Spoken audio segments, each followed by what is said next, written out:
वाहिगुरु जी का खालसा वाहिगुरु जी की फतेह। अनमोल विचार चैनल विच तुहाडा स्वागत है। सब तो पहला अपने चैनल नूं सबसक्राइब कर लो ते जेकर वीडियो वधिया लगेगी तो इस नूं लाइक ते शेयर जरूर कर देना। अपनी अज दी वीडियो उन्हां दे लई आ जो कहंदे आ कि असीं हमेशा दूसरिਆਂ ਦਾ भला करदे आ पर लोग साडे बारे माड़ा ही सोचदे आ ਅਤੇ ਸਾਡਾ ਮਾੜਾ ਹੀ ਕਰਦੇ ਆ। ਸਾਨੂੰ ਨੁਕਸਾਨ ਪਹੁੰਚਾਉਣ ਦਾ ਇੱਕ ਵੀ ਮੌਕਾ ਹੱਥੋਂ ਨਹੀਂ ਜਾਣ ਦਿੰਦੇ। ਉਹ ਸਾਨੂੰ ਨੁਕਸਾਨ ਪਹੁੰਚਾਉਣ ਦੇ ਲਈ ਕਈ ਢੰਗ ਤਰੀਕੇ ਅਪਣਾਉਂਦੇ ਆ, ਆਪਣੇ ਹੱਥਾਂ ਰਾਹੀਂ, ਆਪਣੀ ਜੀਭ ਰਾਹੀਂ। भाव जिस तरह की कई नुकसान हुंदा है, किसी नूं शरीरक सट देना, कई सट्टां अजिहियां हुंदियां ने जो आपां बंदे दे मन उत्ते ला दिंदे आ, ओह हुंदी आ मानसिक सट। जिस तरह आपां किसी दे बारे माड़ा चंगा बोल के उस दी निंदा चुगली करके उस दी बुराई करके उस नूं थां थां ते बदनाम करना, इस नूं मानसिक सट कहंदे आ। भाव के मन दी चोट लगना। ते सियाणे कहंदे ने कि शरीर दी सट मिट सकदी आ पर मन ते लगी सट कदे नहीं मिटदी। भाव जुबान राही निकले माड़े भैड़े बोल सानू जिंदगी भर चुभदे रहिंदे आ, कदे नहीं भुलदे। तां अपनी अज दी वीडियो उन्हां दे लई आ जो लोकां दी निंदा चुगली जां किसे दा माड़ा सोचदे आ। तां अज दी वीडियो नूं पूरा ध्यान नाल सुनना ते समझना। तां देखो जी, कई बार कई इंसानां तों किसे दी तरक्की जां किसे दी प्रशंसा जरी नहीं जांदी। जिस तरह कोई जरा जिन्ना भी कामयाब हो जावे जां उस नूं थोड़ा जिन्ना इज्जत मान मिल जावे, लोग उस दे गुण गाउण, उस दियां उदाहरणां देण, तां विरोधियां तों इह काम जरिया नहीं जांदा। तां कई लोग अपने नालों किसे नूं अगे वधदा वेख के कदे भी खुश नहीं हुंदे, ओह जरदे नहीं। फिर उन्हां नूं नुकसान पहुंचाउण दे लई वख-वख तरह दे ढंग तरीके अपनाउंदे आ। सब तो माड़ा तरीका अपनाउंदे आ किसे दी बदनामी करना। ओह निंदा चुगली करके उस नूं थां-थां ते भंडदे आ, उस नूं बदनाम करदे आ। इदां कहंदे एक बार दी गल है कि संत कबीर जी दे घर दे नाल ही एक अमीर व्यक्ति दा घर सी।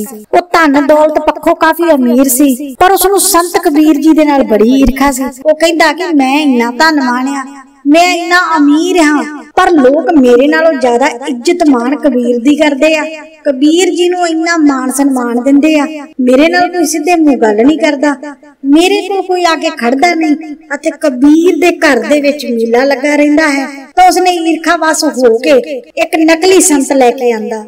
नकली शब्द दी वरतों तां कीती आ क्योंकि जो पैसे दे करके किसी दे मगर लग जावे, किसी दे इशारे ते नचे, किसी दे कहण ते वडियाई जां प्रशंसा करे, वो नकली संत ही हो सकता है।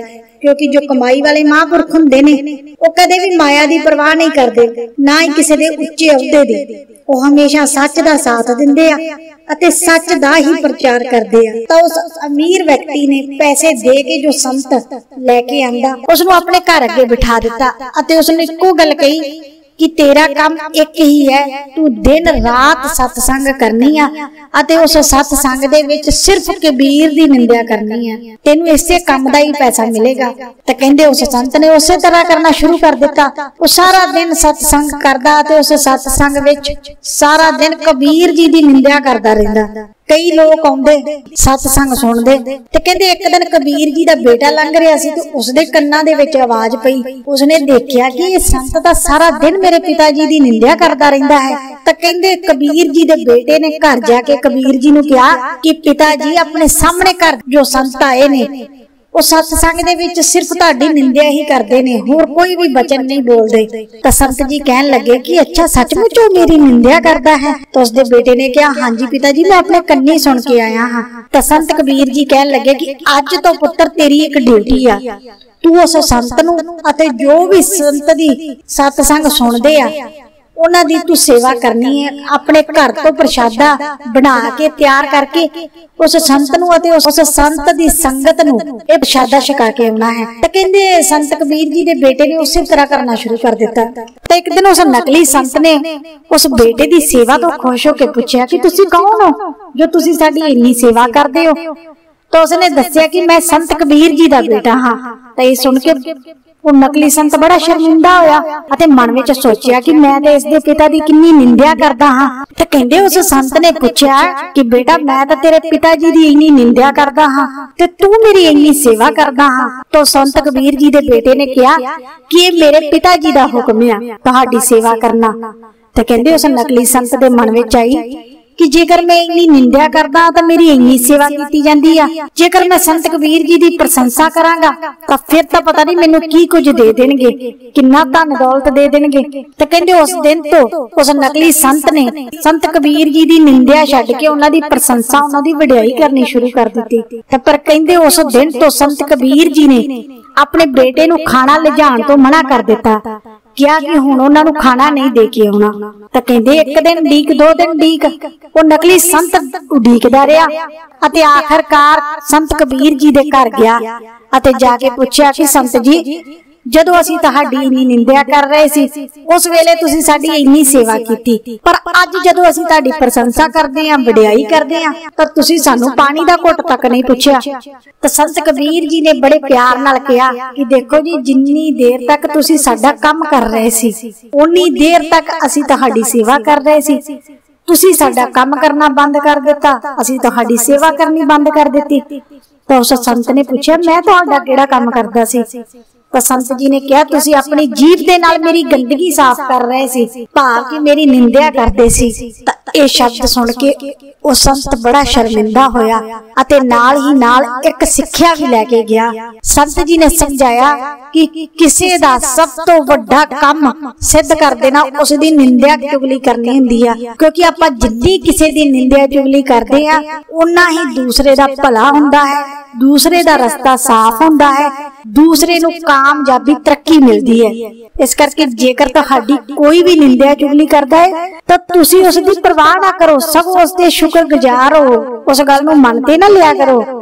तुसी ये सोचा करो कि मेरी तां तरक्की, मेरी तां कामयाबी दा कारण ही ये इंसान आ, उसदा वध इज्जत मान करया करो, उसदी वध सेवा करया करो। अज तो जदों भी कोई तुहाडी निंदा चुगली करे तां कदे भी किसी दी परवाह ना करो, क्योंकि आपां उस वाहिगुरू अकाल पुरख जी दी नज़र विच सच्चे होना चाहिए आ।